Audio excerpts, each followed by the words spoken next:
Gracias, mi querido Marcos. Así es, la Barbie Vaquera está aquí en este momento junto a Alex Santiago para poder conversar de un tema muy interesante, un tema de salud. Como siempre nos preocupamos por llevar a ustedes temas que de verdad puedan nutrir sus familias y ayudarles en diferentes aspectos. Y por eso nos acompaña en este momento una compueblana, un orgullo petromacorizano que se ha dedicado a la ciencia, a la medicina. Ella es médico internista y neuróloga. Nos acompaña la doctora Awilda Candelario. Bienvenida a este Mangú de la Mañana. Bienvenida, Awilda. Hola, muchas gracias por la invitación. Un placer estar aquí. Muchísimo gusto. Estamos aquí en consulta con ella, justamente porque vamos a abordar un tema que inquieta a una gran parte de la población. Sí. A otra parte de la población les preocupa bastante. Y es el hecho sobre todo de estos infartos cerebrales, ¿no? La Organización Mundial de la Salud al respecto de este tema ha emitido una información que en el mundo, cada 5 segundos muere una persona por esto. Y preocupa bastante, sobre todo porque eso puede ser un detonante para otras situaciones que la verdad nos debe alertar. Así que vamos a empezar primero pues a explicar la etimología de la palabra. ¿Qué es un infarto cerebral? Claro. Un infarto cerebral se conoce con muchos nombres. Por ejemplo, para el dominicano es más frecuente conocerlo como ACV, que significa accidente vasculocerebral. ¿Y qué significa el accidente vasculocerebral? Como la palabra accidente, tú no esperas que pase. Inicio súbito de síntomas neurológicos que pueden ocurrir porque hay un déficit de sangre. El déficit de sangre ocurre porque una arteria, que es el tubo que encargado de llevar la sangre, el oxígeno y la glucosa al cerebro, se ve ocluida o tapada. Entonces, cuando es la oclusión, ocurre lo que se llama accidente cerebrovascular isquémico, infarto cerebral. También se conoce como ictus, apoplejía o ACV en el dominicano. Puede haber otra variante que es la hemorrágica. La hemorrágica ocurre cuando la arteria tiene una presión tan grande para tratar de desbloquear el paso del coágulo o trombo, se rompe y la sangre sale de la circulación arterial y comprime el cerebro. Eso es lo que se llama trombosis. Derrame. Trombosis, como se conoce comúnmente como trombosis. La trombosis es el infarto, que es el isquémico. Infarto significa isquemia, disminución del flujo sanguíneo con disminución del oxígeno, glucosa, por la falta de sangre y posterior muerte del sistema nervioso central. Queremos hacer esta entrevista porque tengo muy claro que la gente se inquieta sobre el mismo y quiere preguntar, quiere conocer, quiere indagar, quiere cuestionar en función del tema que estamos abordando, ¿no? Acá con la doctora Candelario, que es acerca de estos pues, infartos cerebrales. Ya lo ha dicho, un accidente. Hay distintos tipos de ello, ¿no? ¿Y qué tanto es la probabilidad de que, a propósito de esas clasificaciones, pues la gente pueda sobrevivir a un accidente de este tipo? Mira, la mayoría son infartos cerebrales, isquemia, trombosis, el 85%. ¿Sobrevive? Sí, no, el 85% de todos los casos de accidente cerebrovascular. De este 85% de los isquémicos, un 33% fallecen y un 40% queda con secuelas neurológicas importantes. Dígase que puede quedar sin mover una parte del cuerpo, un brazo, una pierna, defectos del lenguaje, que habla estropajoso o tiene una fascia donde no puede producir la palabra o no puede entender, dependiendo si es motora sensitiva, puede quedar ciego. Y la segunda causa de demencia es vascular. ¿Qué significa esto? Que después de los infartos disminuyen las capacidades intelectuales, cognitiva, planificación, memoria, ejecución, orientación visoespacial, y el paciente hace una demencia por vascular, o sea, por infartos vasculares. El 15%, que son los hemorrágicos, conocidos como derrame cerebral, del 50% se mueren en el momento del derrame. El hemorrágico. El hemorrágico tiene una mayor muerte y mortalidad, claro, porque además que la sangre se derrama y comprime de forma aguda el cerebro, aumenta la presión intracraneal y el paciente tiene un fallo multiorgánico y fallece el 50%. O sea que los infartos o isquémicos son de mejor pronóstico porque tú puedes mejorar las capacidades y secuelas con terapia física, con medicamentos y, por ejemplo, por tiempo. Y tenemos la capacidad de trombolizar el coágulo. ¿Qué significa eso? Que con medicamentos, si tú llegas antes de 1 hora y media a la emergencia, que el tiempo es cerebro, tú puedes desbaratar el coágulo con un medicamento endovenoso y prácticamente los síntomas van a revertir en más de un 90%. Doctora, ¿quiénes son más propensos a tener un accidente cerebrovascular o un infarto cerebral? ¿Hay una edad o un rango de edad promedio en el cual las personas pueden tener este tipo de accidentes? ¿Puede sufrirlo cualquier persona desde su nacimiento? Ayúdenos a aclarar un poco esta parte. Claro. Mira, la mayoría de los infartos cerebrovasculares ocurren después de los 55 años en hombres, pero las mujeres después de la menopausia igualan esta estadística.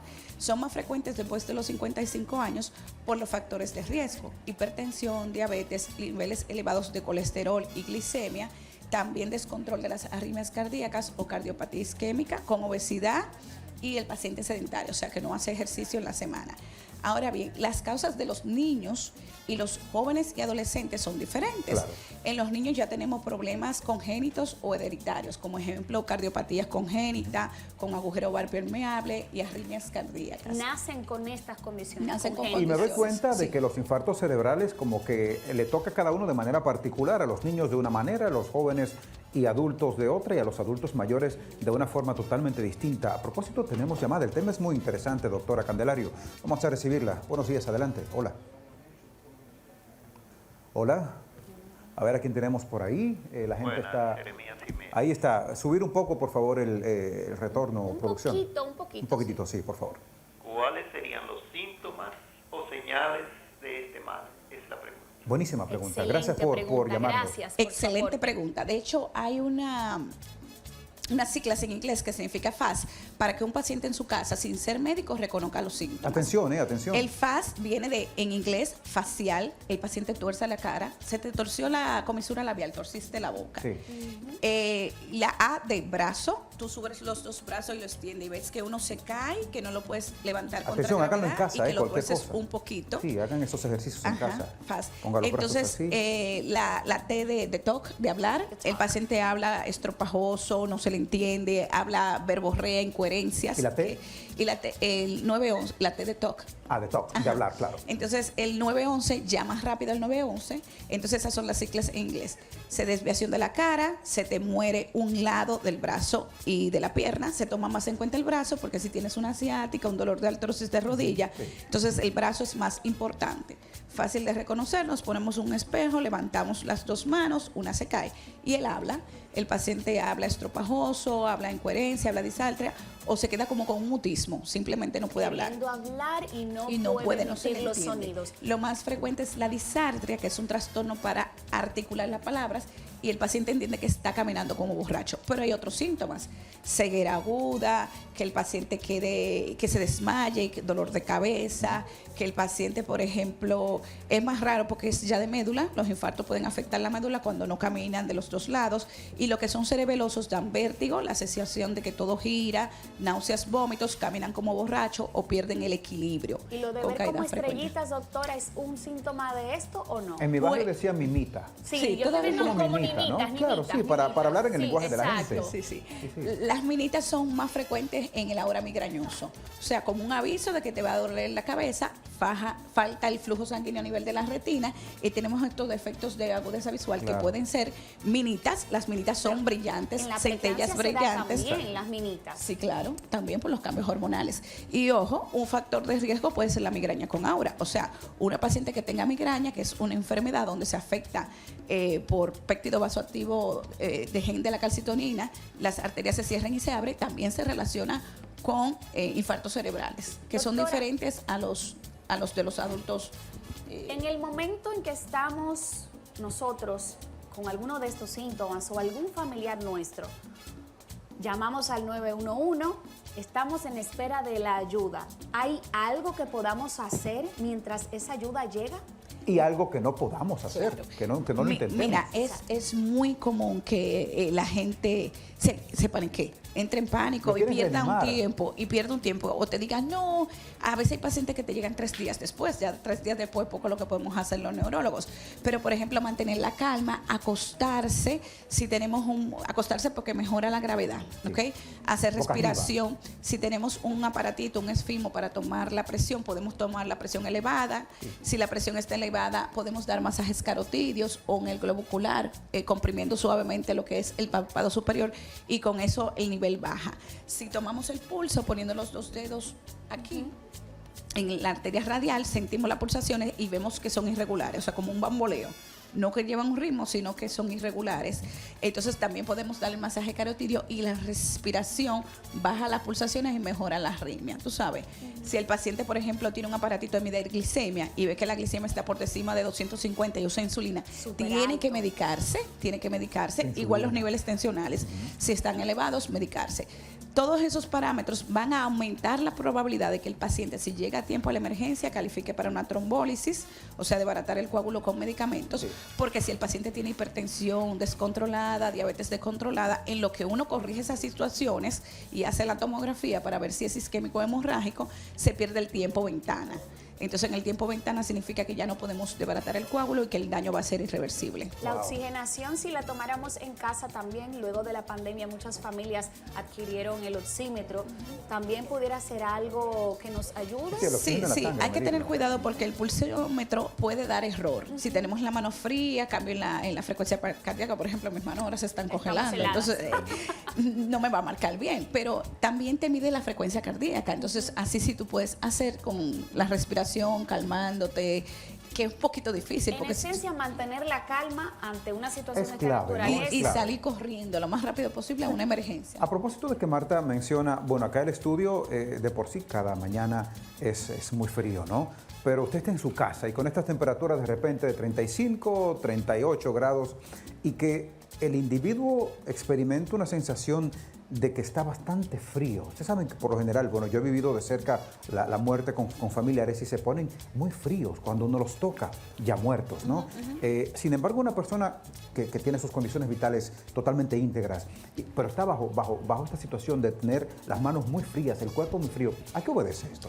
Bueno, al fallo del sistema cardiovascular.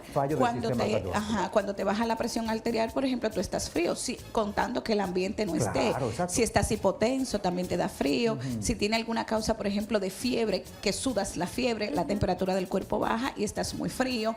También, por ejemplo, en hipoglicemia, cuando bajan los niveles de glicemia en sangre menos de 60, haces también sudoraciones con frialdad del cuerpo. Pero a propósito de lo que estamos hablando, estamos en uno de los veranos más calientes de la historia. El calor predispone a crisis hipertensiva, arritmias cardíacas y deshidratación, que son factores de riesgo para hacer infartos cerebrales. Bueno, atención a la gente. Recomendaciones, doctora, para esta temporada tan calurosa. La experta. Ropa muy fresca, ropa descostada, colores claros, no como la Barbie. Sí.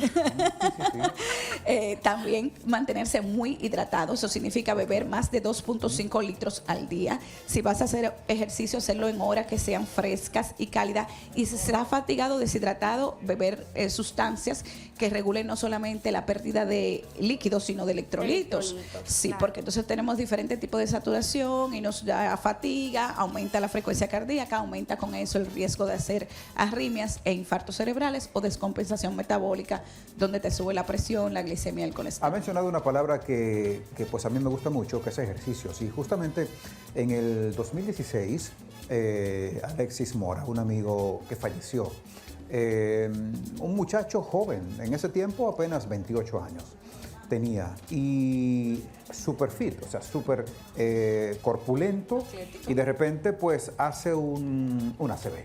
Y todos nos quedamos, ¿pero cómo? El que menos pensaríamos que iba a ser justamente un cuadro clínico de esta magnitud por las condiciones físicas que se le veía tener. ¿A qué podría obedecer todo esto? Y que sea un llamado también a los que están a diario en los gimnasios para poder cuidarse y cuidarse de manera integral. Sí, claro. Se ven casos así, es correcto. Mira, habría que ver la causa de muerte de él, pero en el paciente que hace atletismo, ejercicio de alto rendimiento, se forma lo que es el corazón del atleta con arritmias cardíacas. El corazón tiene que aumentar de tamaño, frecuencia e intensidad para suplir las necesidades del ejercicio y de los músculos, bombear más sangre. Entonces, el corazón del atleta crece, no crece así, la electricidad del corazón, por así decirlo, y hacen muerte súbita, hacen una arritmia que ahí fallece. Pero hay atletas que usan lamentablemente suplementos nutricionales como hormonas esteroideas o bebidas energizantes que suben la frecuencia cardíaca, suben la presión y aumentan la probabilidad de arritmias, infartos del cerebro y del corazón. Entonces, hay otros pacientes que aunque hagan mucho ejercicio, tienen condiciones genéticas como trastornos de la coagulación, déficit de proteína S, déficit de proteína C, factor 5 de Leydig, que en su cuerpo no controla bien lo que es la cascada de coagulación. ¿Qué significa eso? Que la sangre, en vez de ser líquida, se solidifique, se vuelva sólida y forme el trombo o el coágulo.